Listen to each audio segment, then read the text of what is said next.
أعوذ بالله من الشيطان الرجيم. من المؤمنين رجال صدقوا ما عاهدوا الله عليه فمنهم من قضى نحبه ومنهم من ينتظر وما بدلوا تبديلا ليجزي الله الصادقين بصدقهم ويعذب المنافقين إن شاء أو يتوب عليهم إن الله كان غفورا رحيما ورد الله الذين كفروا بغيظهم لم ينالوا خيرا وكفى الله المؤمنين القتال وكان الله قويا عزيزا وأنزل الذين ظاهروهم من أهل الكتاب من صياصيهم وقذف في قلوبهم الرعب فريقا تقتلون وتأسرون فريقا وأورثكم أرضهم وديارهم وأموالهم وأرضا لم تطئوها وكان الله على كل شيء قديرا. Assalamualaikum warahmatullahi wabarakatuh. Isang mapagpalang araw po sa ating lahat. Kami ay lubos na nagpapasalamat kay Allah subhanahu wa ta'ala sa pagkakataong muli tayong magsama-sama sa isang makabuluhang paglalakbay ng kaalaman ngayong banal na buwan ng Ramadan. Hilingin natin kay Allah ang kanyang tawfiq at baraka sa bawat aral na ating mapakikinggan at may sasabuhay. Muling nagbabalik ang isa sa mga flagship programs ng Al-Jalis As-Salih The Good Companion Incorporated, ang Golden Goals of Ramadan, at ngayong taon ay hatid namin ang As-Salaf As-Salih Series 2, The Imams of Hadith.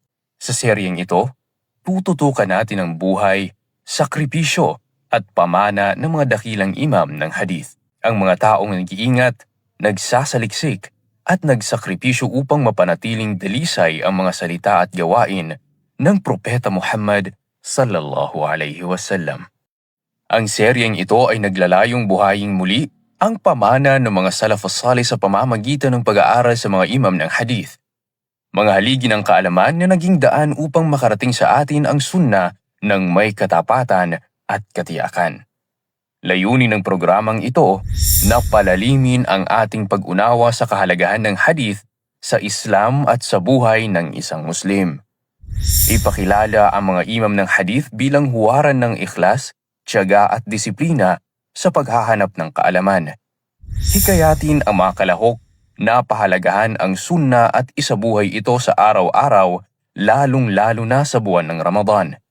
At panghuli, palakasin ang ugnayang espiritual ng komunidad sa pamamagitan ng sama-samang pagkatuto at pagninilay. Ang programang ito ay hindi lamang serye ng mga lektura, kundi isang paanyaya na kumunek muli sa ugat ng ating pananampalataya sa pamamagitan ng mga taong nag-alay ng kanilang buhay para sa katotohanan. Bilang bahagi ng ating layuning palaganapin ang kaalaman, inaanyayahan ang lahat na makilahok sa Reshare and Reflect Contest. Contest Mechanics.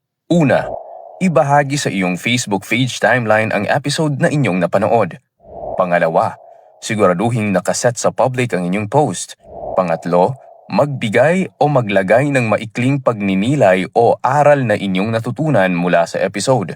Pang-apat, gumamit ng hashtag Al-Jalis As-Salih, hashtag GGR2026, hashtag Imams of Hadith. Pang-5, kailangang maibahagi ang post sa mismong araw ng live episode. Pang-anim, ang may pinakamahusay na pagninilay o aral ay makatatanggap ng mobile load. At bilang panghuli, may pagkakataong manalo ng grand prize ang mga nakapagbahagi ng lahat ng episodes hanggang sa huling araw ng Ramadan. Sa oras na ito, lilipat na tayo sa ating lecture proper. Siguraduhin na nakahanda na ang inyong mga papel at ballpen para sa pag-note-taking. Mayroon tayong mga itinilagang individual mula sa aming mga facilitator upang mag-note-taking na makikita sa inyong screen upang matulungan kayo sa pag-record ng mga mahalagang impormasyon. Makinig po tayo sa ating itinilaga na tagapagsalita sa episode na ito. Sheikh Abdullah Pundogar na tatalakay sa paksang Imam Abu Isa Muhammad ibn Isa at-Tirmidhi. Falyatafaddal, ya Sheikh.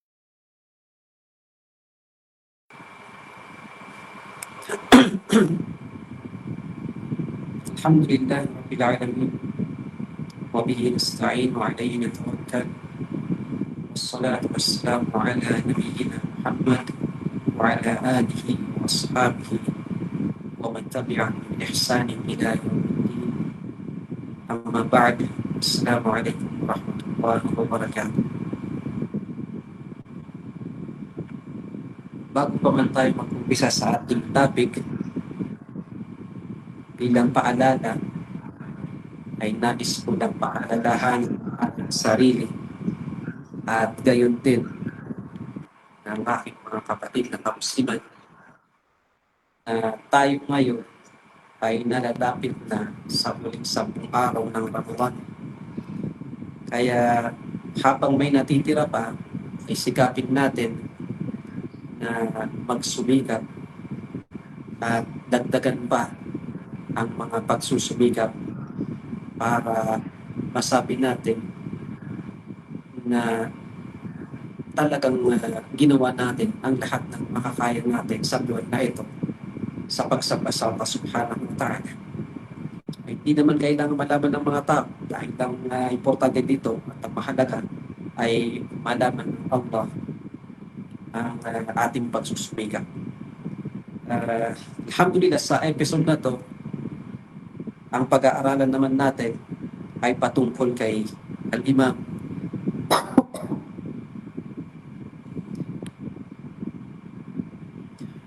At-Tirmidhi.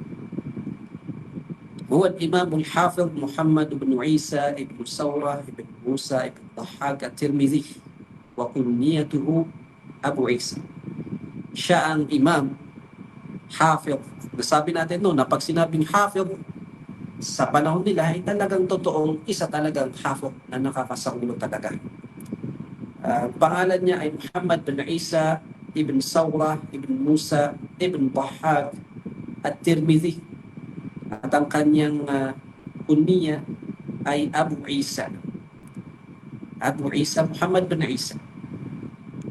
Sa pangalan niya, mayroong hindi pagkakasang-ayon ng mga ulama dahil ang iba sa mga ulama sabi nila ang kanyang pangalan ay Muhammad ibn Isa ibn Yazid ibn Sawrah ibn Sakan. At may nagsabi din na Muhammad bin Isa bin Sawrah ni Shaddad bin Isa as-Sulami. So ito na yung kanyang nasab, Sulami, Al-Bughi, At-Tirmidhi, Al-Dharir. Tinawag din siyang Al-Dharir. Ang ibig sabihin ay bulag. قال الذهبي في السير قال شيخنا أبو الفتح القشيري الحافظ ترمذ بالكسر وهو المستفيض على الألسنة حتى يكون كالمتواتر. وقال المؤتمن الساجي سمعت عبد الله بن محمد الأنصاري يقول هو بضم التاء ترمذ. ونقل الحافظ أبو الفتح ابن اليعمري أنه يقال فيه ترمذ بالفتح. Doon sa kanyang lugar na Tirmidh ay may ilang basa dito.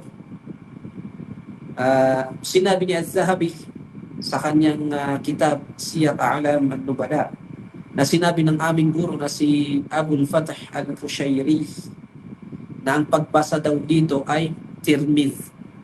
Kaya ang kanyang nasab ay Tirmidhi bilkas. At ito daw ang mustafil. Ito ang pinakalaganap sa mga dilan ng tao. Hatta yakuna kal mutawatir. Hanggang sa ito ay parang mutawatir na sa mga tao na ang basa dito ay Tirmidh. Pero may mga nagsabi pa rin na ang basa dito ay Turmuz, bidam, Turmuz. At meron ding nagsabi na ang basa din dito ay Tarmaz. Kaya wala namang problema dahil ito ay pangalan lang ng kanyang lugar. Tirmidh, Turmuz o Tarmaz. Sabihin natin Abu Isa at Tirmidhi, Abu Isa at Tarmadi, Abu Isa at Turmudi, pare-parehas lang naman ito. Ngunit ang nakilala sa dila ng mga tao at ang pinakalumaganap sa mga ulama at mga tao ay yung At-Tirmidhi. At kilala siya bilang si Imam At-Tirmidhi. Samantalang ang kanyang nasab na As-Sulami, nisbatan ila Bani Sulaym, kabilatun Arabiyyatun tantami ila Mudar. Samantalang yung Sulami ay tumutukoy sa kanyang kaugnayan sa Bani Sulaym, isang tribo ng mga Arabo na nagmula sa Mudar. Yung Buhi naman, panisbatan ila Bu, nakaugnay naman sa lugar na Bu, wa hiya qaryatun min qura Tirmidh, kung saan dito siya ipinanganak, dito sa karya sa Bu. Karya, isang lugar, nayon sa mga nayon ng Tirmidh. Waqad tufiya biha fanusiba ilayha. Dito namatay si Imam At-Tirmidhi dito sa Bu. At dito ay isang mga nayon din lang sa Tirmidh, kaya tinawag din siyang Buki. وقد ولد مطلع القرن الثالث الهجري في ذي الحجة سنة 900. Si Imam At-Tirmidhi ay ipinanganak, isinilang sa simula ng ikatlong siglo ng Hijri, noong buwan ng Zulhijjah sa taong 209, sa isang nayon sa lungsod ng Tirmidh na tinatawag na Bu, na ito yung naging kanyang nasab, Tirmidhi, Buki, As-Sulami. Qala Ibn Kathir, قلت والذي يظهر من حال الترمذي أنه إنما طرأ عليه العمى بعد أن رحل وسمع وكتب وذاكر وناظر وصنف، ثم اتفق في موته في بلد في رجب منها على الصحيح المشهور والله أعلم. Sinabi ni Ibn Kathir na ang lumalabas sa kalagayan ni Tirmidhi ay nabulag lamang siya matapos sa kanyang siyang maglakbay, matapos siyang magsaliksik ng kaalaman, magsulat, makipagtalakayan, makipagtalo, at mag-akda ng mga libro. Saka lang siya nabulag. Dahil may mga nagsabi na si Imam At-Tirmidhi ay ipinanganak na bulag. Pero ang pinanigan na opinyon ni Ibn Kathir, at makukuha din natin yung kwento mamaya, na si Imam At-Tirmidhi ay nabulag nung medyo nagkaedad na at hindi nung siya ay ipinanganak. Wa kana jadduhu Sawra Marwaziyan. Ang kanyang lolo na si Sawra ay isang Marwazi mula sa lugar na tinatawag na Mar. Pagkatapos ay lumipat ang kanyang lolo noong mga panahon ni Al-Layth ibn Sayyar sa Bu, at doon na nanirahan at doon ay pinanganak si Imam At-Tirmidhi. Samantalang ang Sulami, gaya na nasabi natin, ay nisba ila Bani Sulaym, kabilatun min Ghailan. Si Imam At-Tirmidhi kana yuhibbu al-ilm wa mujalasat al-ulama, yarhalu fi talabi. Mahal ni Imam At-Tirmidhi ang kaalaman at ang pakikihalubilo sa mga ulama. Naglakbay siya upang hanapin ng ilm, katulad ng nakagawian sa ating mga ulama na nasa kabataan pa lamang nila ay sinisikap na nila makapaglakbay sa kung saan lugar kung saan naririnig nila na may mga ulama dito para magsaliksik ng kaalaman, mubasharatan, musyafahatan, kumbaga direktang kukuha ng mga kaalaman sa mga ulama sa mga lugar na ito. Kaya mga nasa kabinataan pa lamang nila, ang ating mga ulama ay nagsusumikap na na maglakbay sa mga lugar na ito para magsaliksik ng mga kaalaman. Inialay ni Imam at-Tirmidhi ang kanyang buhay para sa hadith at naglakbay siya patungo rito saan man ito matatagpuan. Gaya nga ng mga naunang nakwento natin sa ating mga ulama. Kinuha niya ang kaalaman at nakinig ng mga riwayat, mga salaysay mula sa mga taga-Khurasan, mga taga-Iraq, mga taga-Hijaz. Sinabi ni Zahabi, irtahala fasami'a bi Khurasan wal Iraq wal Haramain walam yarhal ila Misr wa Sham. Siya ay naglakbay at nakinig ng hadith sa lugar na ito, Khurasan, Iraq, at sa dalawang banal na lugar, ang Makkah at Madina. Pero hindi siya naglakbay patungo sa Misr at saka sa Sham. Hindi siya nagpunta sa Egypt at saka sa Sham. At siya ay isang mag-aaral ni Imam ng mga muhaddithun na si Imam al-Bukhari. At lubos siyang na-impluensyahan nito, lalo na sa fiqh at hadith, sa pag-unawa sa batas sa mga hadith, at nakipagpalitan siya ng mga karunungan at kaalaman at nakipagtalakayan kay Imam al-Bukhari. Inialay ni Abu Isa at-Tirmidhi, Imam at-Tirmidhi, ang kanyang buhay sa pagtitipon ng hadith. At naglakbay siya sa malayo patungo rito saan man ito matatagpuan, kaya rin nasabi natin. At kabahagi si Imam at-Tirmidhi ng kanyang 5 kasabayan na may akda ng mga mapagkakatiwalaang aklat. At ito ang ating mga imam. Na nauna na yung nabanggit nating 3 mga imam. Si Imam al-Bukhari, si Imam Muslim, Imam Abu Dawud. Pagkatapos ay si Imam at-Tirmidhi at si Imam an-Nasai, at makukuha din natin si Imam Ibn Majah. Etong mga kitab na to, etong mga libro na to ay tinanggap ng mga kamusliman at pinag-aralan ng mga kamusliman at kinuha nila, at ito yung mga kumalat na mga libro sa lahat ng dako ng mundo sa mga kamusliman. Kasama sa kanyang mga naging guro ang siyam na kataong ito, na kung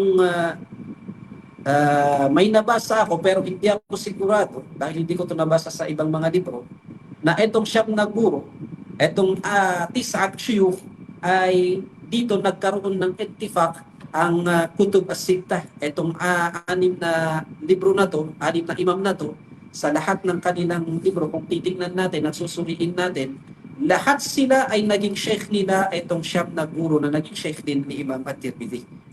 At sila sina Muhammad ibn Bashar bin Bundar, Muhammad ibn al-Musanna, wa Ziyad ibn Yahya al-Hassani, wa Abbas ibn Abdul Azim al-Anbari, at saka si Abu Sa'id al-Ashaj, Abdullah ibn Sa'id al-Kindi, at saka si Amr ibn Ali al-Qalalisi, at saka si Yaqub ibn Ibrahim al-Dawraqi, at saka si Muhammad ibn Ma'mar al-Qaisi, at saka si Nasr ibn Ali al-Jahdami. Ito yung siyam na to na nagkaroon ng ittifaq sa mga ashab al-kutub as-sittah, na lahat sila, Imam al-Bukhari, Muslim, Abu Dawud, Tirmidhi, Nasai, Ibn Majah, ay naging sheikh nila ang siyam na ito. Nakasama rin itong siyam na to sa mga naging sheikh ni Imam at-Tirmidhi. Kasama rin sa kanyang mga naging sheikh, kabilang din sa kanyang mga naging guro na pinagkuhanan niya ng kaalaman, ay sina Al-Haytham ibn Kulayb al-Shashi, sahib al-Musnad, wa Muhammad ibn Mahbub al-Mahbubi, rawi jami'an, wa Muhammad ibn al-Munzir ibn Shakar. Sinabi ni Imam al-Zahabi sa Siyar, قد كتب عنه شيخه أبو عبد الله البخاري فقال الترمذي في حديث عطية عن أبي سعيد يا علي لا يحل لأحد أن يجلب في المسجد غيري وغيرك سمع مني محمد بن إسماعيل هذا الحديث. وقال ابن حبان في الثقات كان أبو عيسى ممن جمع وصنف وحافظ وذاكر. Naikwento ni Imam al-Zahabi na itong si Imam al-Bukhari na ustad ni Imam at-Tirmidhi ay kumuha rin ng hadith mula kay Imam at-Tirmidhi. Sa kapanahunan nila, gaya ng naikwento natin nung pinag-aralan natin si Abu Dawud, sa kapanahunan nila kasama sa takrim o ikram ng mudarris, ng ustad sa kanyang estudyante, ay kumukuha ang estudyanteng ito o ang ustad na to mula sa kanyang estudyante ng hadith para kumbaga tumaas ang lugar ng kanyang estudyante o tumaas ang antas ng kanyang estudyante. Kumukuha siya ng hadith sa kanyang estudyante o bilang takrim sa kanyang estudyante. Kaya etong si Imam Al-Bukhari din, gaya na nasabi natin nung kay Imam Abu Dawud na kumuha si Imam Ahmad ng hadith mula kay Abu Dawud, ganun din si Imam Al-Bukhari na kumuha ng hadith mula kay Imam At-Tirmidhi. Kasama sa mga katangian ni Imam At-Tirmidhi, nakilala sa Imam At-Tirmidhi, kana al-Imam At-Tirmidhi yuhibbul ilm wa irtihal ilayh, sa pagmamahal sa karunungan, hadith, fiqh, at paglalakbay patungo sa mga kaalaman na ito. Wa mujalasat al-ulama, at mahal niya rin ang pakikiupo sa mga ulama, pagpupo sa kanilang mga majalis at pagsasaliksik ng kaalaman sa kanila. Fajabal bilad yajlisu ila ulama, at ang ating imam na to ay pinapasyalan niya ang mga lugar na to para pag-aralan ang mga kaarunungan ng mga ulama na to at sa kanila mag-igib ng kaalaman. Wa kana mawsufan bi quwwatil hifz. Ang ating imam na to, si Imam At-Tirmidhi, ay mawsuf, kumbaga nailarawan na malakas ang kanyang memorya. Ito isa sa mga halimbawa ng lakas ng memorya ng ating imam, si Imam At-Tirmidhi. Qala Az-Zahabi fi Siyar, naikwento ni Imam Az-Zahabi sa Siyar, wa naqala Abu Sa'id Al-Idrisi bi isnadin lahu anna Aba Isa qala kuntu fi tariqi Makkah فكتبت جزئين من حديث شيخ فوجدته فسألته وأنا أظن أن الجزئين معي فسألته فأجابني فإذا معي جزءان بياض فبقي يقرأ علي من لفظه فنظر فرأى في يدي ورقا بياضا فقال أما تستحي مني فأعلمته بأمري وقلت أحفظه كله قال اقرأ فقرأته عليه فلم يصدقني وقال بل استظهرت قبل أن تجيء فقلت حدثني بغيره قال فحدثني ب40 حديثا ثم قال هات فأعدتها عليه ما أخطأت في حقه. Ito ay isa sa kwento ni Imam At-Tirmidhi patungkol sa katalinuhan niya. Mga naganap sa kanyang buhay na dalil, katibayan na malakas ang memorya ni Imam At-Tirmidhi. Kilala si Imam At-Tirmidhi sa kanyang pamihirap memorya. At ito ang kanyang naikwento. Sinabi niya, habang ako ay nasa daan patungong Makkah, ay naisulat ko ang 2 juz mula sa ilang mga sheikh. Mula sa isang sheikh. Pagkatapos ay pinuntahan ko siya upang ipresenta sa kanya, basahin sa kanya, etong naisaulo ko mula sa kanya. At ito ang kanilang nakaugawian sa panahon ng mga imam na to. Na kapag sila ay may napag-aralan at nakuha sa isang sheikh, ay muli nila itong babasahin sa harap niya upang itama kung may mali o upang kumpirmahin ang kawastuhan ng kung ano man ang naisulat niya o nakuha niya sa imam na ito. So gaya ng nakaugalian, naisulat ni Imam At-Tirmidhi itong 2 juz na to at pinuntahan niya ang sheikh na to upang basahin at ipresenta itong naisaulo niya. Sabi niya, pagdating ko para magpresenta sa kanya, nagulat ako dahil nakalimutan ko o naiwan ko yung aking aklat kung saan doon naisulat yung 2 juz na naisaulo niya. Ibig sabihin, ang aklat na pinagsulatan ni Imam At-Tirmidhi ng kanyang mga hadith mula sa sheikh na to ay naiwan sa bahay. At nahiya naman si Imam At-Tirmidhi na sabihin sa sheikh na to na naiwan nga niya yung naisulat niya. Kaya anong ginawa niya? Kumuha siya ng 2 papel na puti na walang laman. At nung nakausap na niya ang sheikh na to, ay hindi na niya sinabi na naiwan niya yung naisulat niya. Kaya sinimulan na niyang bigkasin mula sa kanyang memorya yung mga nakuha niyang hadith mula sa sheikh na to. Sinimulan na niyang bigkasin sa guro na to ang mga itinuro niya sa mga estudyante niya kahapon na naisaulo ni Imam At-Tirmidhi. Kaya nagpresenta si Imam At-Tirmidhi. At habang siya ay nakikinig, sabi niya, ay hawak ko ang aking mga aklat sa aking kamay. Pero yung aklat na yun, kaya na nasabi natin, ano nga ba yung aklat na yun? Dalawang, kumbaga, mga aklat na walang nakasulat dito. Warak, bayda, awrak bayda, puting waraka na walang nakasulat. Kaya binasa ni Imam At-Tirmidhi mula sa kanyang memorya ang mga nakuha niyang hadith sa sheikh na ito. Sinabi ni Imam At-Tirmidhi na napansin ng sheikh na to na blanco ang papel na hawak ko. Kaya nagalit ngayon ng sheikh na to. Sinabi niya, ano ito? Hindi ka ba nahihiya? Ama tastahimin. Pinapalabas mo, nagpre-presenta ka, pero wala ka namang dalang anuman. Pinapalabas mo na isaulo mo, na wala ka pa ng dala-dala. Kaya sinabi ni Imam At-Tirmidhi ang katotohanan. Ang totoo po niya, Sheikh, ay naisaulo ko yung mga itinuro niyo sa amin kahapon. At naiwan ko yung pinagsulatan ko sa naisaulo ko at nakuha kong mga hadith sa'yo. Sinabi ng Sheikh na to, balistadharta. Ang totoo niyan, ay nag-review ka na kahapon. Sinaulo mo kung ano man yung narinig nyo sa akin kahapon, at ngayon, parang pinapakita mo na magaling ka, kaya binabasa mo sa akin mula sa iyong memorya. Nag-review ka at binasa mo yun kahapon. Ay ibig sabihin, magdamag kang nag-aral kahapon para kabisaduhin ito, at ngayon ay sasabihin mong kabisado mo ito mula pa kahapon. Sinabi ni Imam At-Tirmidhi, hindi po, kabisado ko talaga mula pa nung unang beses mo itong sinabi. Mula nung unang beses ko itong narinig, ay naisaulo ko na siya. Sinabi ng sheikh na to, hindi, sadyang pinag-aralan mo lang talaga yan. Kaya sinabi ni Imam At-Tirmidhi, kung ganon, ay bakit hindi mo ako basahan ng ibang hadith?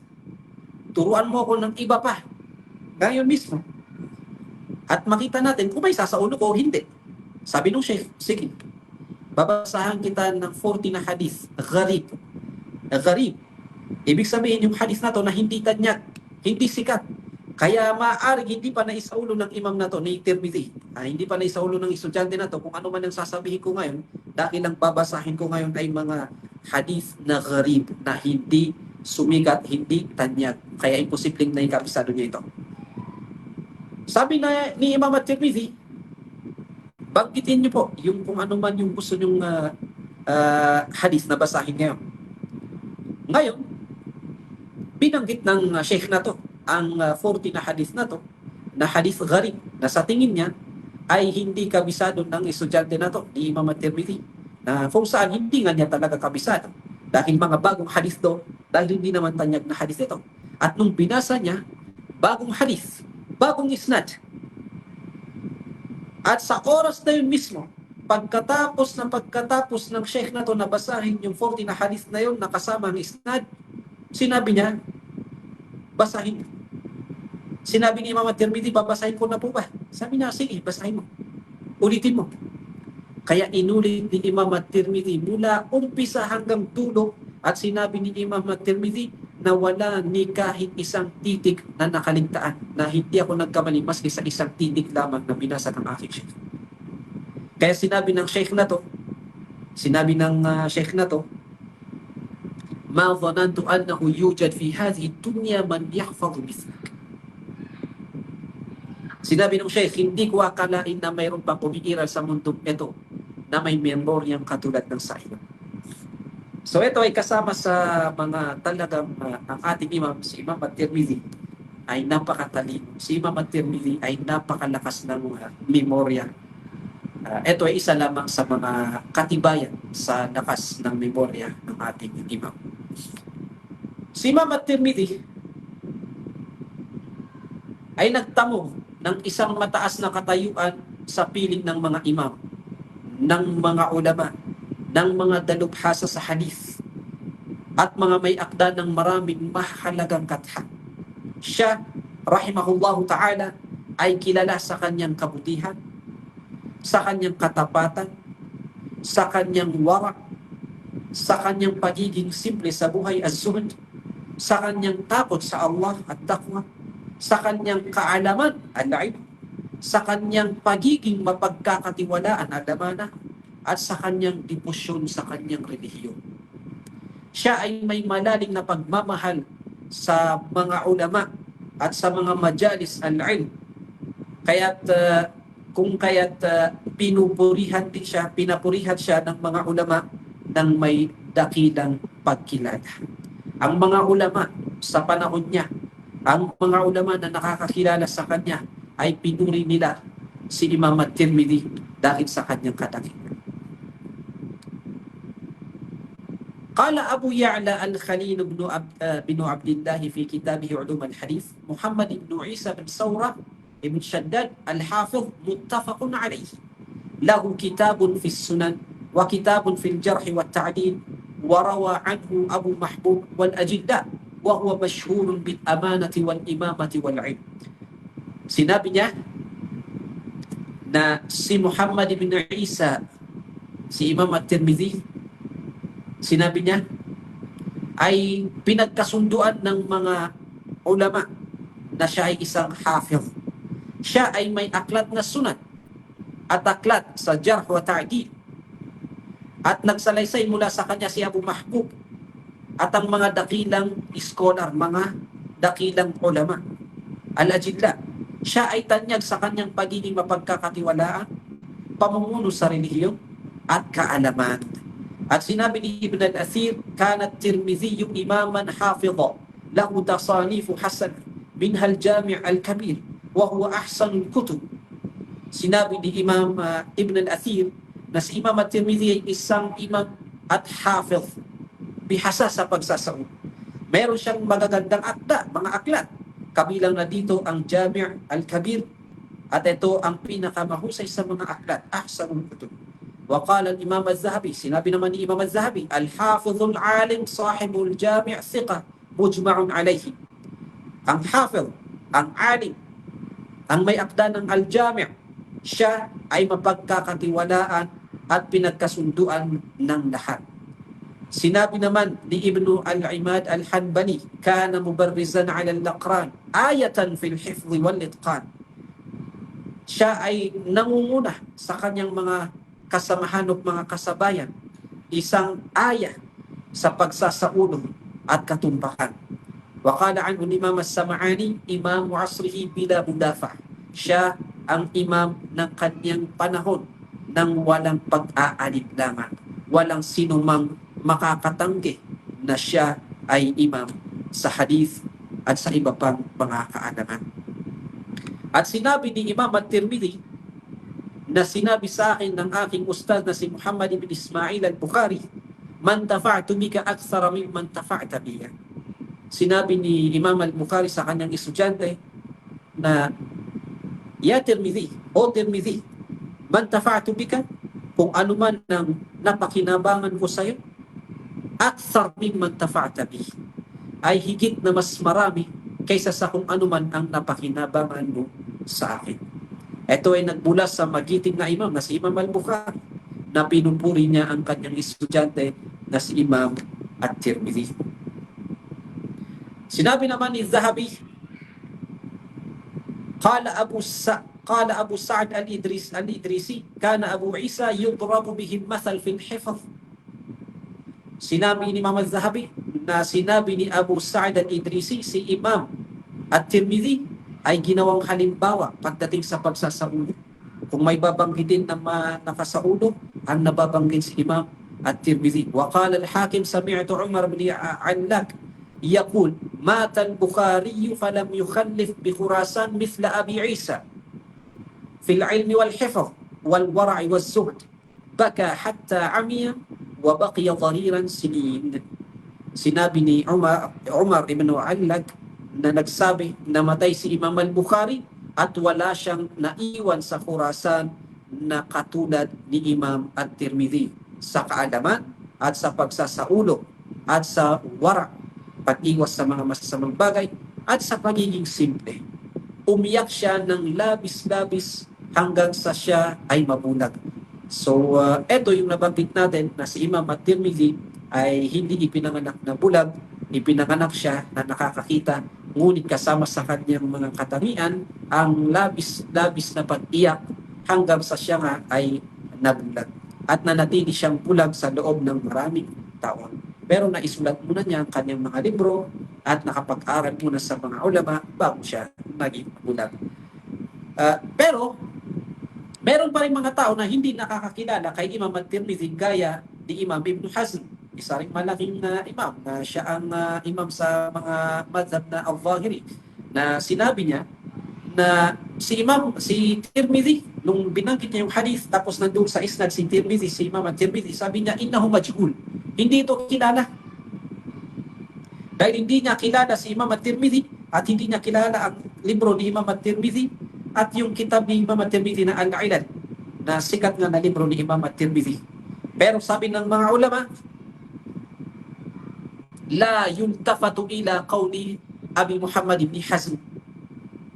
Hindi nililingon, hindi na dapat lingunan at pakinggan itong sinabi ni Muhammad ibn Hazm, Abi Muhammad ibn Hazm, dahil lang totoo ay kilala itong si Imam At-Tirmidhi. So maaaring hindi naman talaga nakilala na itong ni Muhammad ibn Hazm, ni Abi Muhammad ibn Hazm, si Imam At-Tirmidhi. Maaaring hindi nga niya talaga nakilala at hindi niya nabasa ang kitab, libro ni Imam At-Tirmidhi. Ngunit hindi may kakaila na ang mga malalaking mga ulama ay kilala nila ang ating magiting na imam na si Imam At-Tirmidhi. Maraming naisulat din na libro si Imam At-Tirmidhi, pero ang ating matatalakay lang sa oras na ito ay ang kanyang libro na Al-Jami'. Ang kanyang libro na Al-Jami'. Qala Ibn Kathir, At-Tirmidhi ahadu a'immatil hadith fi zamanihi. Walahu al-musannafat al-mashhura minha al-Jami' والشمائل وأسماء الصحابة وغير ذلك. وكتاب الجامع أحد الكتب الستة التي يرجع إليها العلماء. Sinabi ni Imam Ibn Kathir, si Imam At-Tirmidhi ay ahadu a'immatil hadith fi zamanihi. Isa ito sa mga malalaki at magigiting na imam sa hadith sa kanyang panahon. At marami siyang naiakda at naisulat ng mga libro at sumikat ang mga libro na to. Nakasama lang sa mga libro na to ay ang Jami'. Yan yung isinulat niyang mga hadith. Ang Shama'il, itong Shama'il, mga katangian ng Rasulullah sallallahu alaihi wasallam. Shama'il al-Nubu. Wa asma' as-sahaba, mga pangalan ng sahaba, mga kaalaman sa mga sahaba, mga istorya ng mga sahaba. Wa ghayru dhalik, at iba pang mga libro. Wa kitab al-Jami', ang kanyang libro na al-Jami' ay kasama sa 6 na libro na pinagkukuhanan ng mga ulama, lalong-lalo na sa hadith. At yan nga yung mga libro ni Imam Bukhari, Muslim, Abu Dawud, Tirmidhi, Nasa'i at Ibn Majah. ويتميز جامع الترمذي بأنه وضع فيه مصنفه قواعد التحديث. Ang Jami' at-Tirmidhi ay natatangi dahil inilatag ni Imam At-Tirmidhi ang mga panuntunan ng pag-uulat ng hadith na ginawa ng mga sukdulang na ginawa ng may sukdulang katumpakan. Inilagay niya ang mga ito sa ilalim ng pamagat na Kitab Al-Ilal.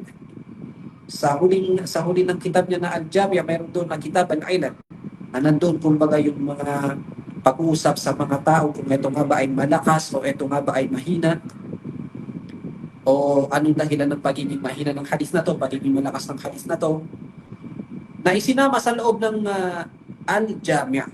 At binanggit ni Imam At-Tirmidhi sa simula ng kanyang aklat na ang nag-udyok sa kanya upang isulat ang ganitong pamamaraan yung pagbibigay pansin sa mga opinyon ng mga dalubhasa sa batas, mga fuqaha, mga panuntunan sa hadith at mga ilan, mga depekto ng hadith. Ang dahilan, sabi niya, nagtulak sa kanya, nagudyok sa kanya para ito ang gawin niya, ay dahil nakita niya na may matinding pangangailangan para rito.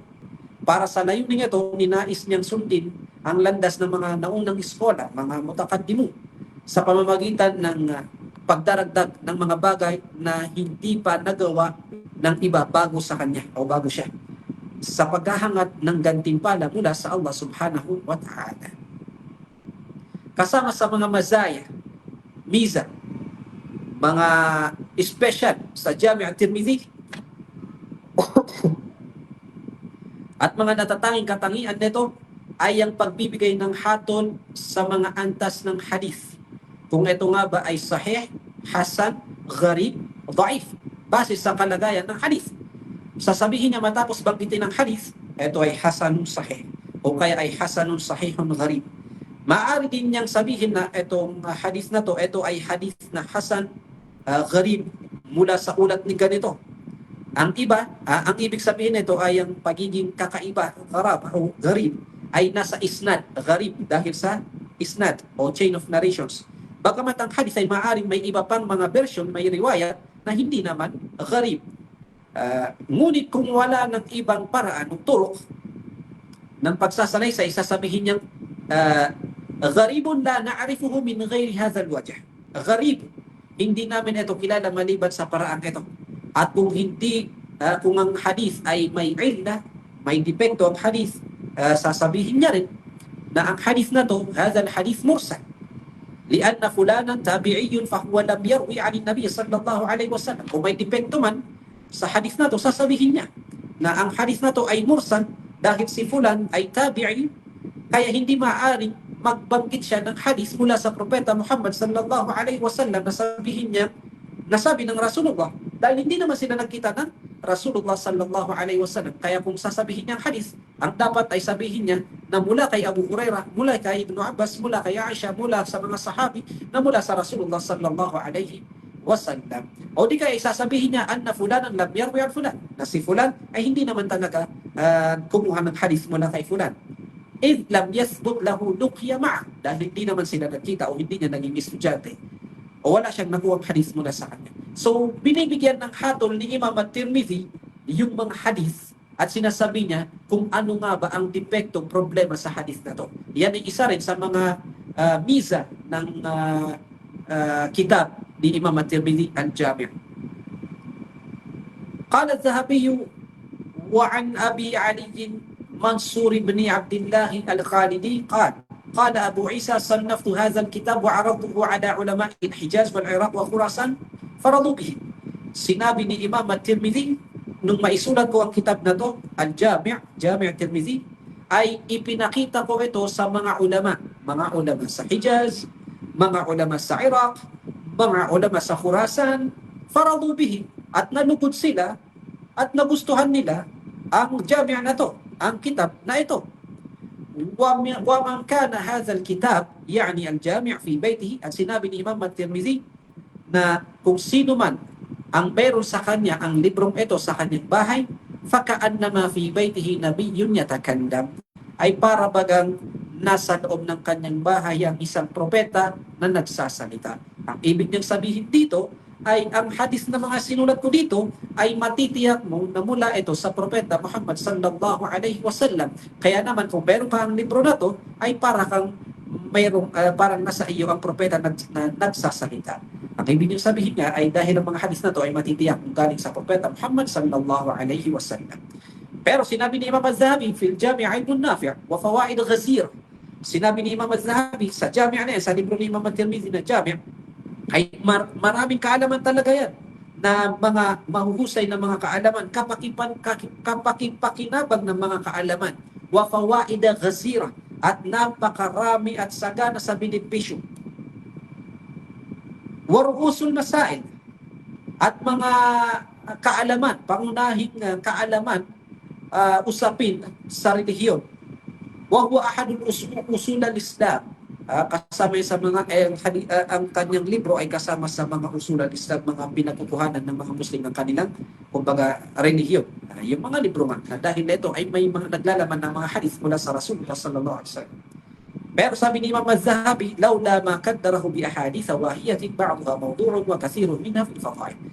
Kung hindi lamang ito, sabi niya, nadumihan, nadungisan, na may mga hadith na matatagpuan, sabi niya sa Jami', na mga mahihinang hadith. Pero ang karamihan sa mga mahihinang hadith na to ay makikita sa mga bab al-fadail, sa mga bab na mga magagandang asa. At mayroon din namang mga usapin ng mga ulama sa pagbabanggit ng paggamit. At nabanggit natin nito siguro yung paggamit ng hadith doon sa may nagtanong patungkol sa hadith al-da'if. At nabanggit natin dito na mga ulama ay nagbigay sila ng kondisyon sa paggamit ng hadith na da'if sa mga fadail, sa mga magagandang asar. At ginagamit nga ito ng mga ulama sa pero may kondisyon. Ang Jami' at-Tirmidhi, gaya ng nasabi natin, ahadul kutub as-sitta kama qul, isa sa 6 na libro na sumikat na pinagkukuhanan ng mga hadith. Wa tartibuhu, ang kanyang tartib, kung titignan natin yung arrangement, ito yung pang-apat sa tartib. Ang pinakauna sa tartib ay Imam al-Bukhari, yung libro ni Imam al-Bukhari. Susunod dyan ay yung libro ni Imam Muslim. Susunod dyan ay yung nakuha natin na yung libro ni Imam Abu Dawud. Pero ang ilan sa mga ulama, yuqaddimun Nasa'i ala Imam al-Bukhari. Yung iba naman sa mga ulama, inuuna nila si Imam al-Nasa'i kaysa kay Imam al-Bukhari. Walakin al-akthar ala taqdim at-Tirmidhi ala Nasa'i. Pero ang karamihan sa mga ulama ay inuuna nila si Imam at-Tirmidhi kaysa kay Imam al-Nasa'i. Wa Jami' at-Tirmidhi kama qala ahlul ilm, jama'a uluman shatta. Etong kanyang libro na Al-Jami' at-Tirmidhi ay nagtipon na at nasasaklaw niya ang napakaraming kaalaman.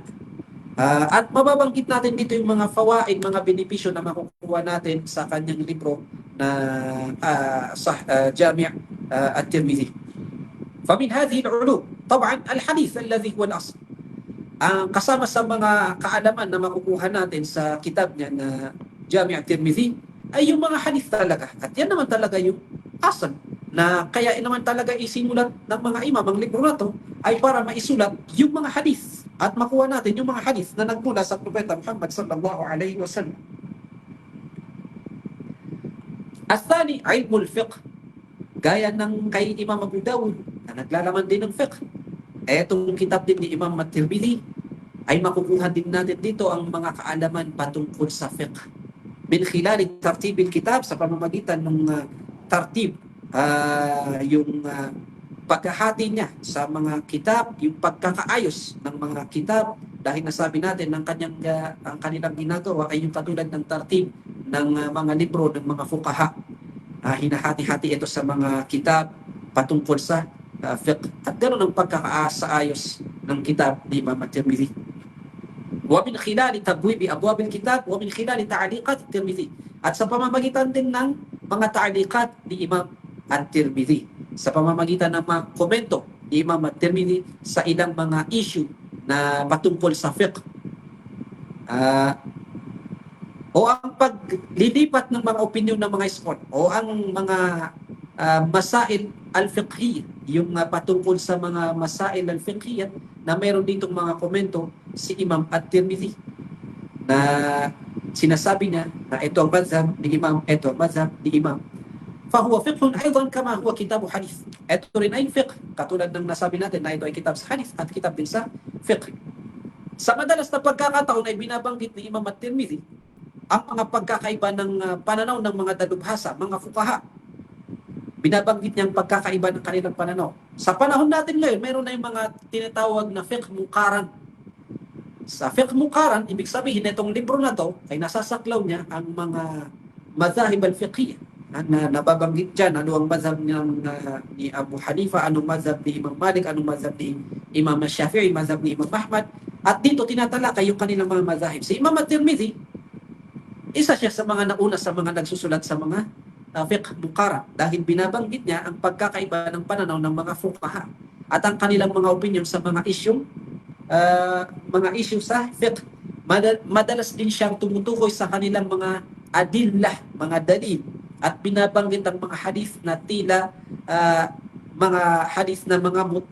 tila muta'arid, nagkakasalungatan sa isang paksa. Kung titignan ninyo, parang magkasulungat ang hadith na to. Pero ang totoo ay pwede naman natin ipunin ang dalawang hadith na to. Ang layunin ito ay isa sa mga pinakamataas at pinakamahalagang layunin sapagkat ang tunay na mithiin ng sa ilm al-hadith ay ang pagtukoy sa kaibahan ng sahih at dhaif upang magamit bilang basihan, bilang dalil at katibayan, at pagkatapos ay para maisagawa kung ano man ang nilalaman ng hadith na ito. Kumbaga, hindi lang sa babanggitin yung hadith. Banggitin yung hadith, kung ito nga ba ay sahih o daif o pwedeng gamitin at ano nga ba ang opinion dito ng mga ulama patungkol sa fiqh. Kasama rin sa mga kaalaman, karunungan na makukuha natin dito sa Jami' at-Tirmidhi, huwa kitabu jarh wa ta'dil. Ito rin ay libro, isang aklat sa jarh wa ta'dil, pagsusuri sa mga tagapagsalaysay. Ang jarh wa ta'dil, kumbaga sinusuri natin yung mga tao sa chain of narrations na yan. An fulan, an fulan, an fulan, an fulan. Ngayon, lahat yan, pag-aaralan natin. Sino nga ba si fulan? Sino si fulan? Sino si fulan? Ang mga ulama noon, kaya nga napangalagaan, ang hadith ay dahil nga sa pag-aaral sa mga taong ito. At inipon nila, at mayroon silang mga libro, na yun nga yung jarh wa ta'dil. Si fulan ay mapagkakatiwalaan. Si fulan ay mahina ang memorya. Si fulan ay nakalimot. Si fulan, malakas lang yung memorya niya kapag nababasa niya doon sa kanyang libro, pero mahina ang kanyang memorya mula nung nasunog ang kanyang libro. Si fulan, mayroon siyang katangian na tasyayuk. Si fulan, ganito ganyan. Lahat yun nasa jarh wa ta'dil. Pero itong kitab na Al-Jami' di Imam At-Tirmidhi, ay minsan binabanggit niya dito itong mga jarh wa ta'dil. Naglalaman ito ng maraming mga fawaid.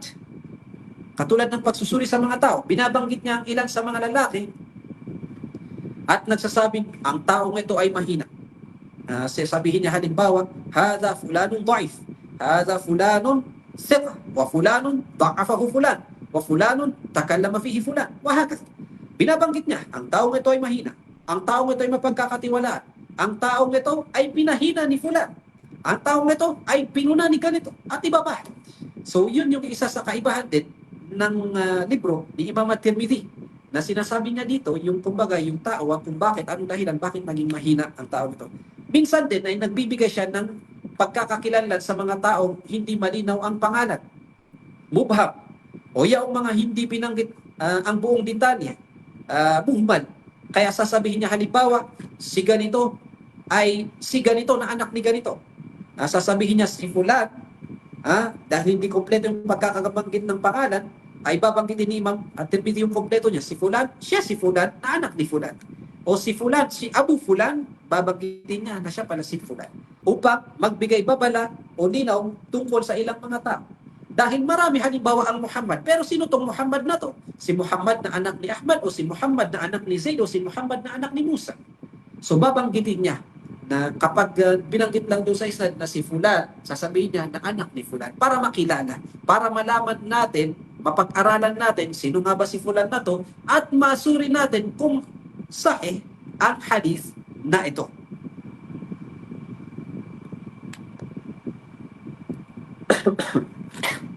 Kasama rin sa mga kaalaman o mga benepisyo ng libro na ito, ito rin ay isang ain fil asma wal kuna. Ito rin ay isang kaalaman tungkol sa mga pangalan at mga kunniya, mga palayaw. Ang kunniya ay yung mga Abu Fulan, Abu Fulan. Dahil kapag may nabanggit na palayaw, ay tutukuyin niya kung sino ang nagmamay-ari nito. Halimbawa, si Abu Darda. Sino si Abu Darda?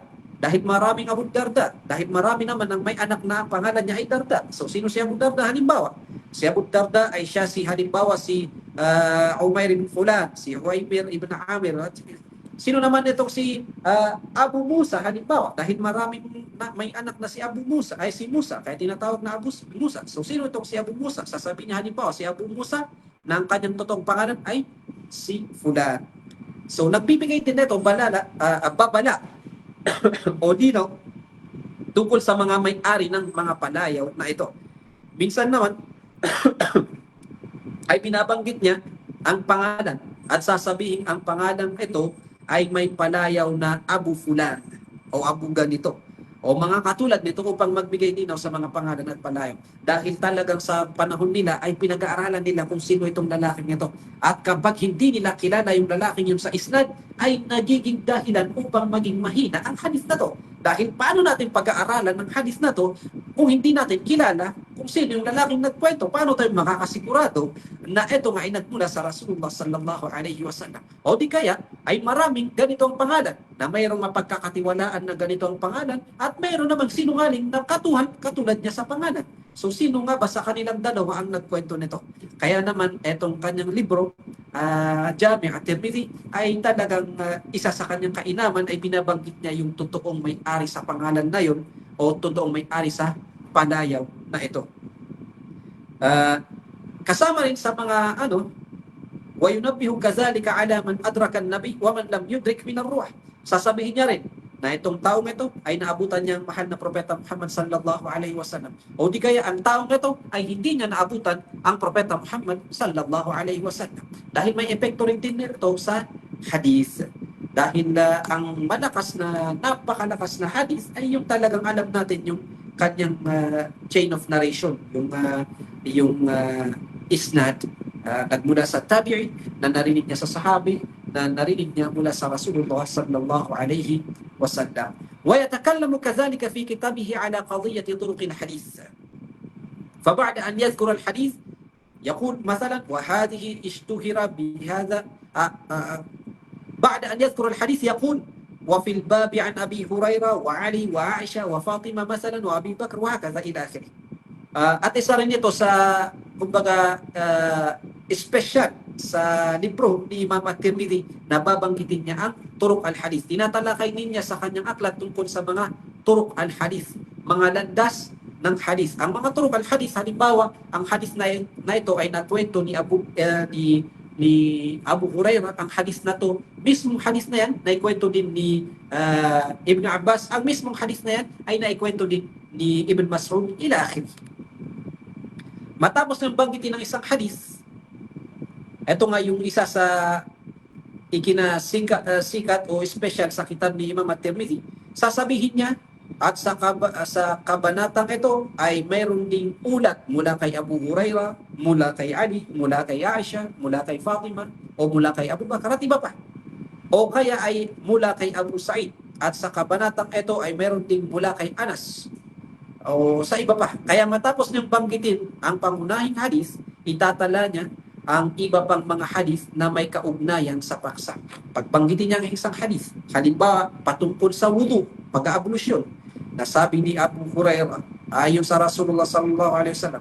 At itong paksa na ito ay mayroon ding naikwento sa ibang sanad din na ganito ganyan. So binabanggit niya yung turuk ng hadith na ito.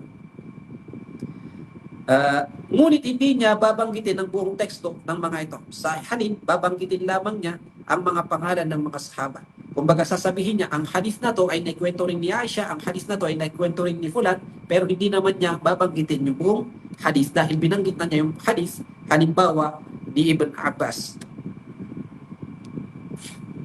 Babanggitin lamang niya ang mga pangalan ng mga sahaba, mga kasamahan ng Propeta Muhammad sallallahu alaihi wasallam na nagsalaysay din ng katulad ng hadith. Ito rin ay isang malaking sangay ng kaalaman, ang turuq al-isnad o al-hadith. ويقول الشيخ أحمد شاكر بعد أن يروي الترمذي حديث الباب يذكر أسماء الصحابة الذين رويت عنهم أحاديث في هذا الباب سواء كانت بمعنى الحديث الذي رواه أم بمعنى آخر أم بما يخالفه أم بإشارة إليه ولو من بعيد ولا شك أن هذا يدل على اطلاع واسع وحفظ عظيم. Ang ganitong pamamaraan na ginawa ni Imam At-Tirmidhi gaya ng sinasabi ni Sheikh Ahmad Shakir ay walang duda na ito ay katibayan sa itla' wasi', sa malawak na kaalaman ni Imam At-Tirmidhi, wa hifz azim, at sa malakas na memorya ni Imam At-Tirmidhi. Kasama rin sa mga kaalaman na maaaring makuha natin sa Jami' At-Tirmidhi, kabilang din sa mga kaalaman na to ay ang paglilipat niya ng mga opinyon ng at-tabi'in. Yanqulu aqwal at-tabi'in wa atba'i at-tabi'in wa sahaba fi syarh al-hadith aw al-kalam fi rijal. Sinasabi din ni Imam At-Tirmidhi ang mga opinyon ng tabi'in o ang mga atba' at-tabi'in, yung mga sunod sa kanila, o ang mga sahaba. At sinasabi niya rin yung mga pagpapaliwanag nila ng hadith o sa pagtalakay sa mga tagapagsalaysay o rijal as-sanad. o binabanggit niya rin yung mga nasabi nila patungkol doon sa mga kalalakihan sa sanad.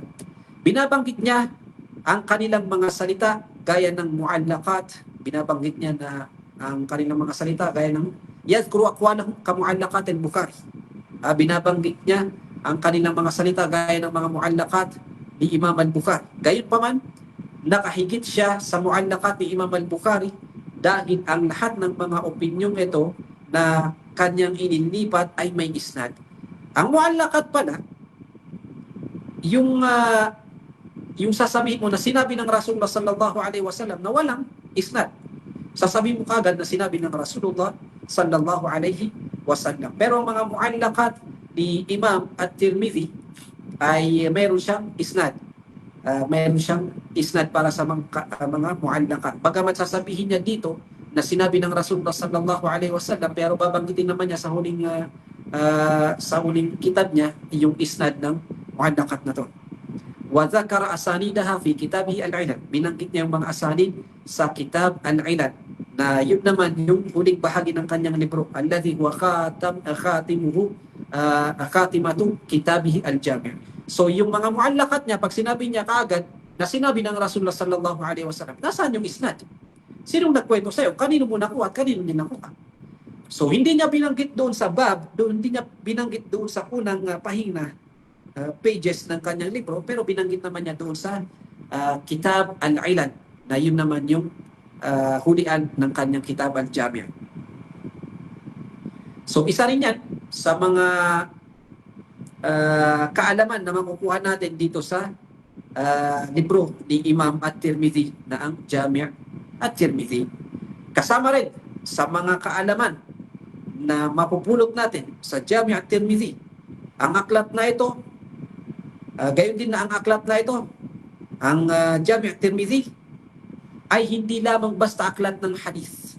Ibig sabihin, hindi lamang ito nakatuon sa hadith. Dahil kasama rin sa mga ilm na mapupulot dito ay ang fiqh. Kasama rin sa mga kaalaman na mapupulot dito ay ang fiqh. Lidhalika, as-sahih an la yuqala sunan at-Tirmidhi. Kaya sabi ng iba sa mga ulama, ang tamang katawagan dito ay hindi sunan at-Tirmidhi. Mas karapat dapat itong tawagin Jami' at-Tirmidhi. Hindi lang siya nakatuon sa hadith patungkol sa fiqh. Hindi lang siya nakatuon sa hadith patungkol sa fiqh na katulad ng mga sunan. Ni Sunan Abu Dawud, Sunan Abi Dawud halimbawa, na nakatuon ang kanilang pansin sa pag-ipon sa mga hadith na patungkol sa fiqh. Etong libro ni Imam at-Tirmidhi, as-sahih, sinabi ng mga ulama, an la yuqal Sunan at-Tirmidhi, walakin yuqal Jami' at-Tirmidhi. وقد ذكرنا الفرق بين السنن والجامع وقلنا كتب السنن كسنن أبي داود والنسائي وابن ماجه والدارقطني مثلا وغيرها. هذه السنن تهتم فقط في الأحاديث الفقهية. Yung mga sunan, sabi ng iba sa mga ulama, ay nakatuon ng kanilang pansin sa pag-ipon sa mga hadith na may kinalaman sa fiqh, katulad ni sunan ni Abu Dawud, sunan ni Nasa'i, sunan ni Ibn Majah, sunan ni Darqutni. Ang kanilang inipon ng mga hadith ay may kinalaman sa fiqh. Amal jawami, samantalang ang mga jawami, katulad ng Jami' al-Bukhari, Jami' Muslim, Jami' at-Tirmidhi, hadihi yatatawassa fatadhkuru ahadith. Etong mga jami' na to ay mga kitab na manawak ang kanilang nasasaklaw. Hindi lang mga ahadith na patungkol sa fiqh, dahil meron din sa mga libro na to ang patungkol sa zuhd, patungkol sa bir, patungkol sa sila, patungkol sa fadail, patungkol sa fadail as-sahaba, fadail al-anbiya, qasas al-anbiya, tafsir. Maraming nilalaman ito. Maraming laman ang libro na ito. Kaya sabi nila, ang dapat na tawag dito ay Jami' at-Tirmidhi at hindi Sunan at-Tirmidhi. Kasama rin sa mga kaalaman na nasa aklat na ito ay ang pagbanggit niya sa mga illah, mga depekto ng hadith, gaya ng nasabi natin kanina. At ang pagsusuri sa mga hadith na ito, kabilang din sa kaalaman na matatagpuan sa Jami' na ito, ay ang tashih. Pagpapatunay sa hadith na ito ay hasan o sahih, at ang tahsin, pagpapatunay na ito ay hasan, At ang tawdaif, pagpapatunay ng hadith na to ay daif. Sasabihin niya ng hadith na to ay sahih, ang hadith na to ay hasan, ang hadith na to ay daif. Pagkatapos yung banggitin ng hadith, hada hadithun sahih, wa hada hadithun hasan, wa hada hadithun daif. Minsan nilipon pa nga niya ito. Kadalasan, matapos banggitin ng hadith, sasabihin niya ito, hada hadithun sahih. Ito ay hadith na malakas. O kaya ay hadithun hasan. Hadith na duna as-sahih. Kumbaga mas mababa sa martaba ng sahih. Ito ay hasan. At ang mas mababa pa doon, hadithun daif. Minsan naman iniipon niya, sinasabi niya ito ay hadithun sahihun hasan o hasanun sahih. Halos wala siyang iniiwang hadith nang hindi nagbibigay ng komento rito. Rahimahullahu ta'ala. Ibinuhos niya ang buong attention sa kanyang aklat sa pagsusuri ng mga depekto sa hadith. Kaya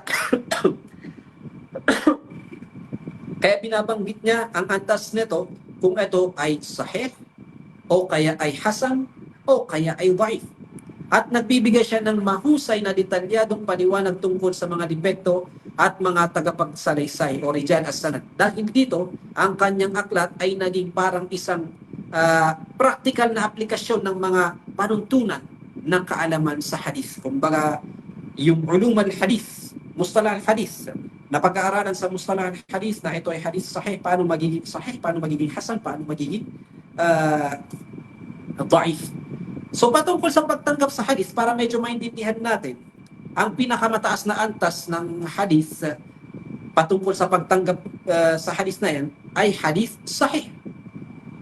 At ang sumusunod naman sa kanya ay hadithun hasan. At yung hindi katanggap-tanggap ay hadithun daif. Ang mga libro ni Imam Bukhari at ni Imam Muslim, dahil na unang sabi natin, ay lahat yung hadith na inipon nila ay hadith sahih. Yung pinakamataas na antas na ng pagtanggap. Yun ang lahat ng inipon nila ay hadith sahih. Samantalang ang librong ito ni Imam At-Tirmidhi ay may mga nabanggit dito na hadithun hasan. Kumbaga mas mababa ang kanyang antas kaysa sa hadith sahih. At may mga nabanggit din dito na hadithun daif. Pero kung banggitin man niya yung hadithun daif, ay sinasabi naman niya yung depekto kung bakit ito naging hadith daif. Ngayon, merong isang uri ng kumbaga naging sikat dito si Imam At-Tirmidhi. Dahil binabanggit niya minsan, niniipon niya ang isang katangian na etong hadith na to ay hasanun sahih. Minsan pa sinasabi niya hasanun sahihun gharib, mga ganun ba? Iniipon niya itong tatlong ito. So hindi yung sahih, yung malakas, yung pinakamataas na antas ng hadith na katanggap-tanggap na hindi siya hasan dahil mas mataas. Pero bakit inipon nito ni Imam Tirmidhi na sinabi niya hasanun sahih ang hadith na to? Minsan pa isinasama pa niya doon yung hasanun sahihun gharib, hindi naman daif, pero sinasabi niya na gharib. Eto kumbaga sumikat dito si Imam At-Tirmidhi. Ngayon nagkaroon ng problema yung mga ulama. Ano ang pakahulugan ni Imam At-Tirmidhi doon sa sinasabi niyang hasanun sahih? Kapag ang hadith na to ay hasanun sahih, anong ibig sabihin dito ni Imam At-Tirmidhi? Maraming nasabi ang mga ulama patungkol dyan. Pero magpapanggit tayo dito ng tatlo lang na kumbaga ito yung pinakamadaling maintindihan. Kung ano nga ba ang pakahulugan, ibig sabihin ng Imam At-Tirmidhi pag sinabi niyang hasanun sahih. Sinabi ng ilan sa mga ulama pag sinabi ni Imam At-Tirmidhi na hasanun sahih, yuridu biha annahu hasanul isnad sahih al-matn. Ang ibig niyang sabihin, yung kanyang isnad ay hasan. Yung kanyang patungkol sa isnad ay hasan. Pero yung kanyang matn ay sahih. Yung hadith mismo ay sahih. Tama yung hadith. Pero yung kanyang sanad, yung chain of narrations ay hasan lamang, hindi sahih. Pangalawa, sabi ng mga ulama, baliktad. Pag sinabi niyang hasanun sahih, sinasabi nila na yung kanyang isnad ay sahih. Pero yung kanyang ma'na o yung matan ay hasan. Kumbaga yung isnad, walang duda sa isnad na ito ay sahih. Pero yung kanyang kahulugan o yung matan mismo ay hasan. At nangyayari din ito. Ngayon, yung pangatlo naman, ang ibig niyang sabi ng mga ulama, yuridu hasan bihadha al-isnad wa sahihun bi isnadin akhar. Ang ibig niya lang sabihin ay etong hadith na to ay maraming turok, maraming pagkakasalaysay. Pero yung nasabi ko ay hasan. Etong hadith na binanggit ko dito ay hasan dahil sa isnad na to. Pero kung titignan mo sa ibang turok, tarika, siya ay sahih. So itong tatlong ito ang madaling kumbaga maintindihan na pagka sinabi ni Imam at-Tirmidhi na ang hadith na to ay hasanun sahih, ang kanyang ibig sabihin, isa sa tatlong ito. At marami pang nabanggit ng mga ulama. So yung itong nasabi natin, ulitin natin. Una, ang kanyang isnad ay hasan. At ang kanyang matan o yung mismong hadith ay sahih. Pangalawa, kabaligtaran nun. Ang kanyang isnad ay sahih. Pero ang kanyang matan ay hasan. Ang pangatlong nabanggit ng mga ulama, ang sinabi nila, ang isnad na to na aking binanggit, ang hadith na to, ang aking binanggit na ay hasan. Pero sa ibang pagkakasalaysay ay sahih.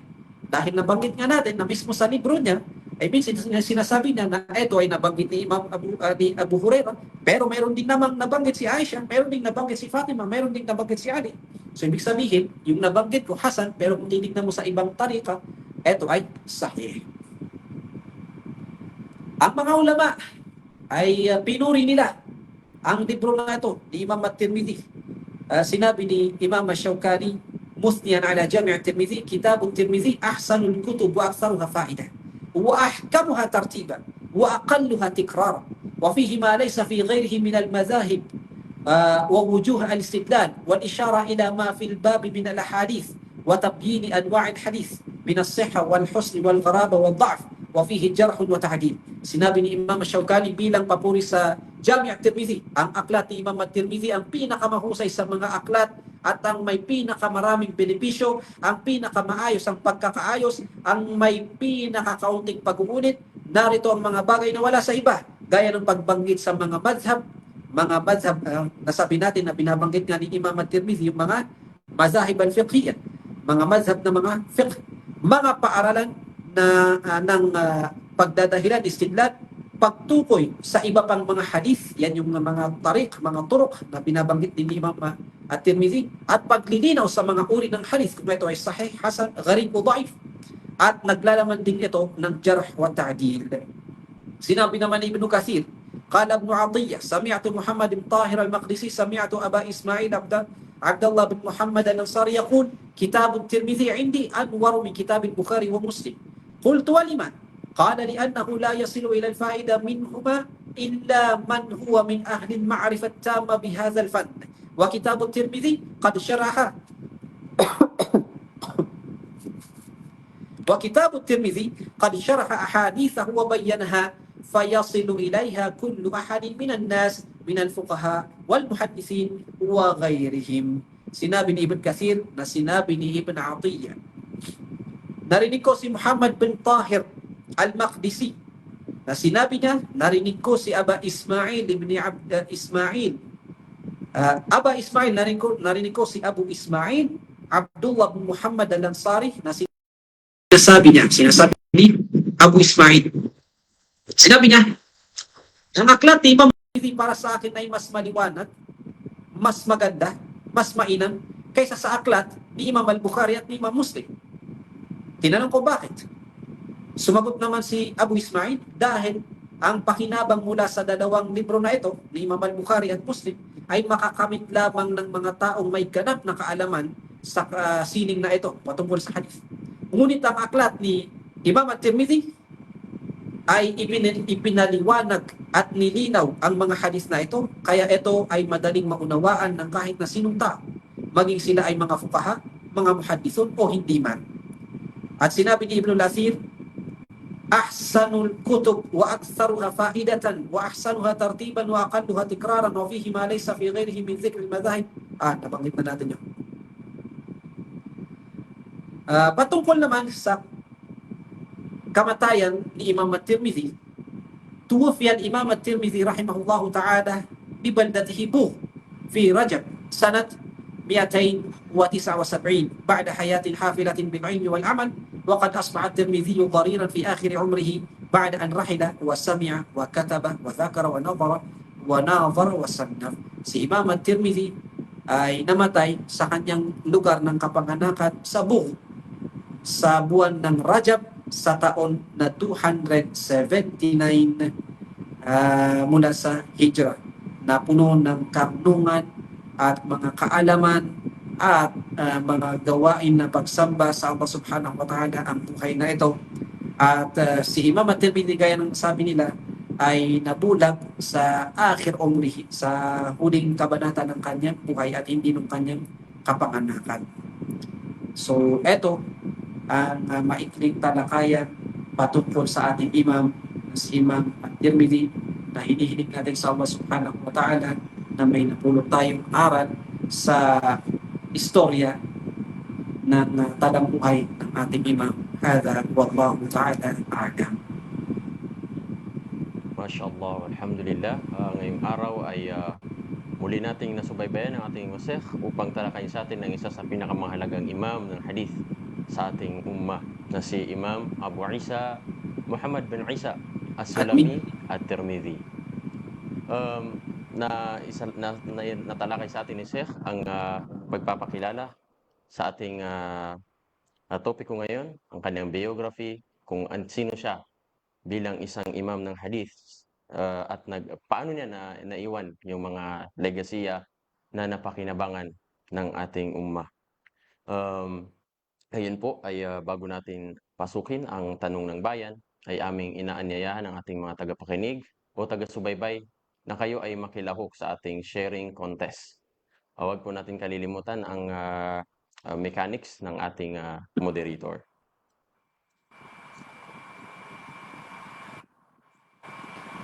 Gawin niyo pong isulat sa ating comment section ang inyong katanungan dahil marapit na po nating buksan ang tanong ng bayan.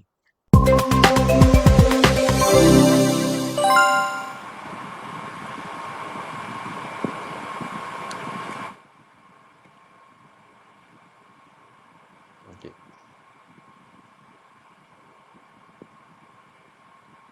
Okay, Assalamualaikum warahmatullahi wabarakatuh. Ngayon po ay bubuksan natin ang unang katanungan.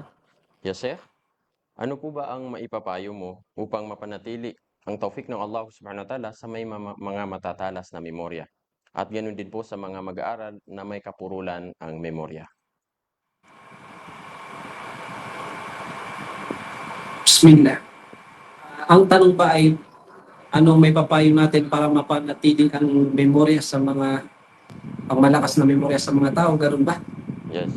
Opo, yes, Sheikh. At saka dun po daw sa mga mag-aaral na medyo mabagal yung kanilang memory.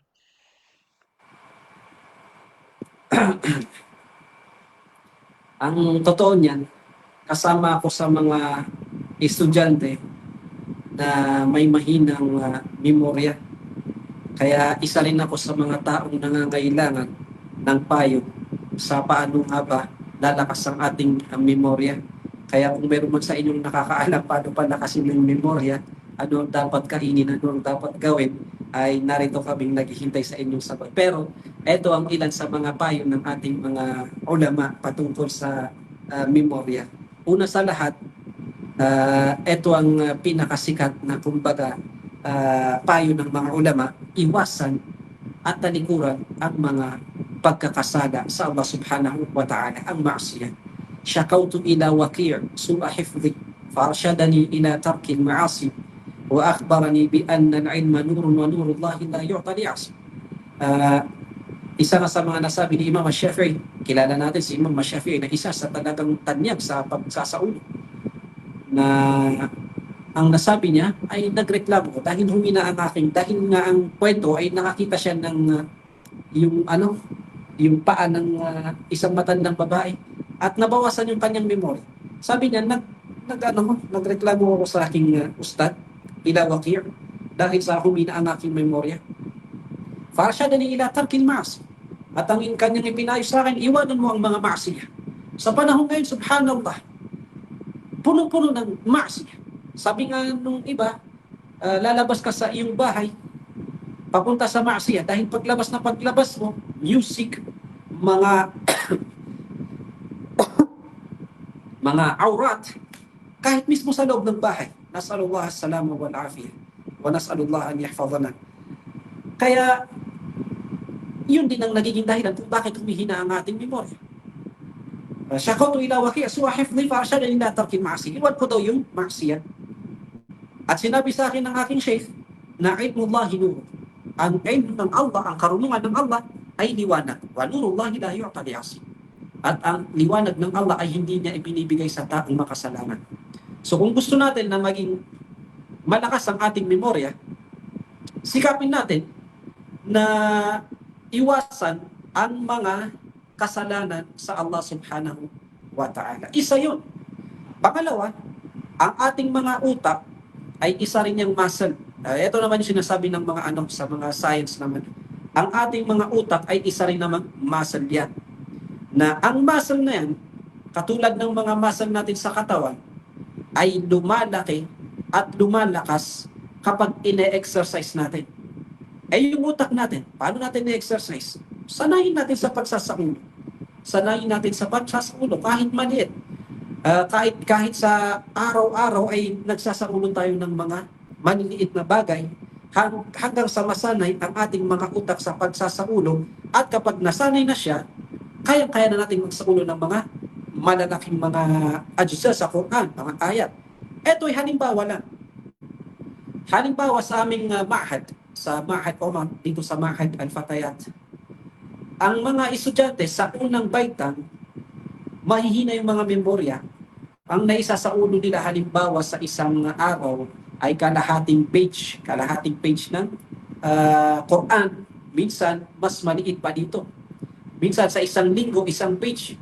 Talagang nauhuli yun. Pero ngayon, nandito sila sa mga huling yugto nila sa pag-aaral sa aming Ma'had Omar, Ma'had Al-Fatayat. May mga estudyante kami sa Ma'had Omar na pinipigilan minsan sa pagtatasmir, sa pagre-review. Dahil minsan, nagre-review sila, basta pwede bang magtasmir ako ng 5 juice? Wala akong oras para pakinggan ng 5 juice na yan. Dahil 10 kayo halimbawa, 5 kayo. Kung bawat isa sa inyo, magtatasmir ng 2 juice, 3 juice. Subhanallah, wala tayong oras para dyan sa lahat. So, paano nila nagawa na magtasmir, magsaulo, i-review yung 2 juice muna? Siyempre, sabihin nyo, naisaulo na nila. Pero mahirap yung review. Pero paano nila nagawa yun? Dahil nga, ang ating utak ay muscle din na kailangan ng exercise. Paano kanyang exercise? Paano lalakas? Kailangan nating sanayin niya. Dahil kung aasa tayo sa, kumbaga, may sasaulo ko rin yan, pero hindi naman natin in-exercise ang ating utak sa pagsasaulo, mahirapan talaga tayo. Kasama rin ito sa mga payo ng ating mga ulama. Ang ating mata, nagsasaulo. Ang ating dila, nagsasaulo. Ang ating pandinig, nagsasaulo yan. So kung ang gusto mong isaulo ay ang Quran halimbawa, kailangan sanayin mong magbasa, at pag nagbabasa ka, basahin mo ng medyo malakas. Ngayon, pag binabasa mo ng medyo malakas, pag pinadami yung pagbabasa, yung dila mo minsan, nakakasanayan na yan. Kahit hindi mo na nire-review sa utak mo, minsan yung dila mo, siya na mismo nagbibigkas dahil sobrang dami na niyang nabibigkas yan. Pag nagkamali ka, yung tenga mo, nasanay sa binabasa ng dila mo. Pag yung tenga mo, nagkaroon sila ng hindi pagkakakhilaf ng dila mo, binibigkas mo, marireview mo, nagkamali ako. Dahil yung tenga mo rin, nagsasaulo. Yung mata mo rin, nagsasaulo. So, sanayin mo na kung Quran ang iyong babasahin, sa isang mushaf ka lang magbasa.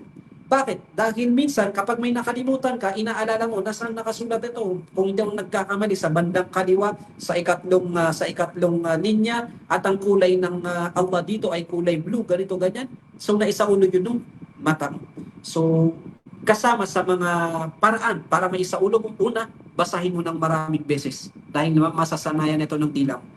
Pangalawa, kapag babasahin mo malakas, o di kaya ay makinig ka rin sa ibang mga halimbawa yung Quran, pakinggan mo rin yung basa ni Imam Sudais, hafizahullah, yung mga imam sa Madina, at yung kung sino pang imam. At kung gagamit ka ng mushaf, ay gumamit ka ng iisang mushaf lang para hindi magulo sa isipan mo na anong kulay na nung mushaf na gamit ko, ano nung ginamit kong mushaf. So kasama lang yan sa mga payo ng ating mga ulama. At huwag din natin kalimutan ang dua.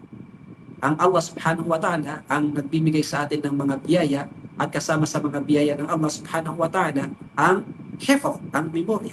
So, palagi din natin hinihiling sa Allah subhanahu wa ta'ala na tayo ay tulungan at tayo ay biyayaan ng hifz al-Quran, hifz na mga gusto natin isaulo. Wallahu a'lam. Barakallahu fiik ya Sheikh, napakalinaw na payo. Ngayon ay dumako tayo sa pangalawang katanungan. Ya Sheikh, ano po ba yung katayuan ng hadith garib sa panahon ni Imam At-Tirmidhi? Ito ba ay magiging batayan ng illa ng isang hadith kapag ito ay nabanggit na garib? Ang hadith na gharib,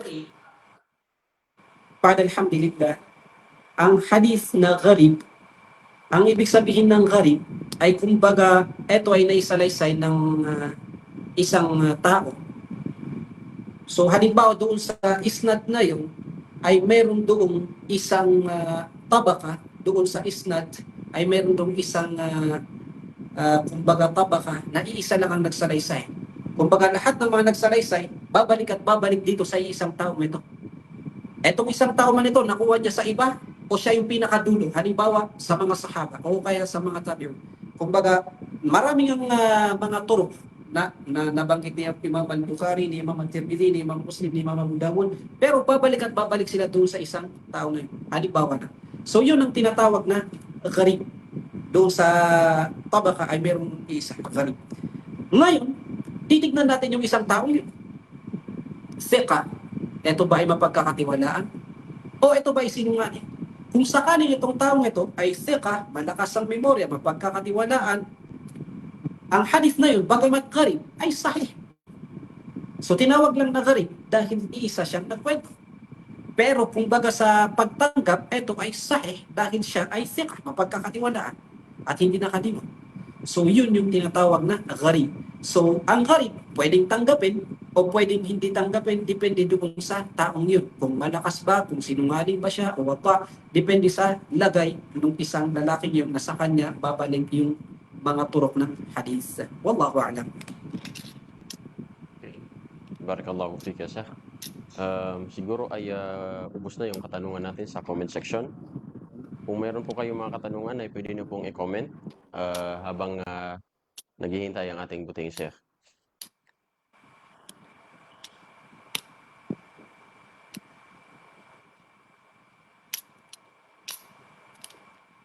Dahil wala pong nagtanong, ang isang estudyante ay masasabi mong natuto kapag hindi siya nagtanong. Ngunit ngayon ay para ma-confirm natin, ibigay naman natin yung tanong sa ating butihing Sheikh.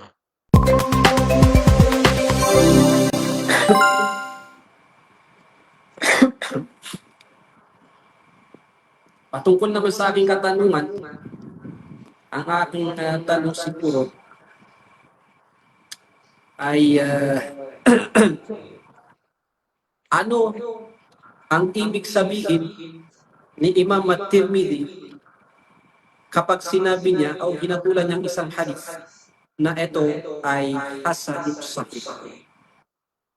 So anong kahulugan ng hatol ni Imam At-Tirmidhi sa hadith na hasanun sahih? Yun lang siguro ang aking katanungan. Ang katanungan ng ating buting Sheikh ay ano ang kahulugan ng hatol ni Imam At-Tirmidhi sa hadith na Hasan Sahih? Ang katanungan ay makikita niyo po sa ating screen. Aming ipinapaalala sa ating mga kalahok na kapag kayo sasagot ay pakisundan po yung instruction ng ating moderator dahil isa po ito sa batayan na magiging tama ang inyong kasagutan o tatanggapin namin ang inyong kasagutan. Ang mga kasagutang tama ngunit hindi sumunod sa instruction ay hindi po natin tatanggapin.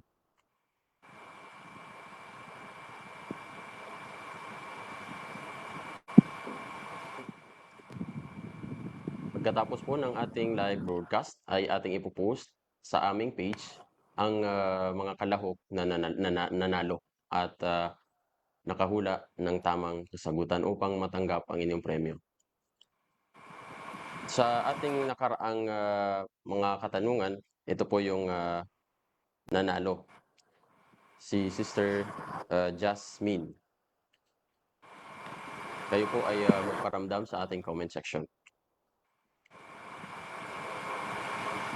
Alhamdulillah, maraming salamat po sa inyong pakikinig at panunood ngayong araw at ating nasubaybayan ng ikapat na episode ng ating The Golden Goals of Ramadan, Salaf Saleh Series 2, The Imams of Hadith, kung saan nakapokus sa buhay ng isa sa pinakatanyag na imam na nagsulat ng Jami' at-Tirmidhi, si Imam Abu Isa Muhammad bin Isa As-Sulami at-Tirmidhi.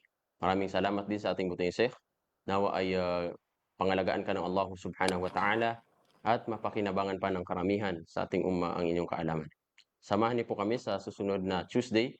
Parehas din ang ating oras para sa kwento ng isa sa mga tanyag na imam na si Imam An-Nasai, kung saan makakasama natin uli ang ating buting Sheikh na walang iba kundi si Sheikh Abdullah Panduga. Assalamualaikum warahmatullahi wabarakatuh.